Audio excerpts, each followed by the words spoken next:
Criminal procedure code Kerala state probation ടെസ്റ്റിൻ്റെ 2025 ജനുവരി വിജ്ഞാനപ്രകാരമുള്ള പരീക്ഷ കഴിഞ്ഞിരിക്കുകയാണ്.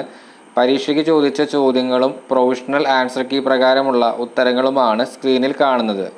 Criminal procedure code Kerala state probation ടെസ്റ്റുമായി ബന്ധപ്പെട്ട് കൂടുതൽ ചോദ്യങ്ങൾ പ്രാക്ടീസ് ചെയ്യുന്നതിനായി മുൻകാല വർഷ ചോദ്യപേപ്പറുകൾ ഉൾപ്പെടുത്തിയൊരു പ്രാക്ടീസ് സെറ്റ് തയ്യാറാക്കിയിട്ടുണ്ട്. താല്പര്യമുള്ളവർ ഡിസ്ക്രിപ്ഷൻ ബോക്സിൽ കൊടുത്തിട്ടുള്ള വാട്സപ്പ് നമ്പറായിട്ട് കോൺടാക്റ്റ് ചെയ്യുക. ഡിപ്പാർട്ട്മെൻറ്റ് ടെസ്റ്റുമായി ബന്ധപ്പെട്ട കൂടുതൽ അപ്ഡേറ്റ്സിനായിട്ട് ടെലഗ്രാം ചാനലിൽ ജോയിൻ ചെയ്യാവുന്നതാണ്.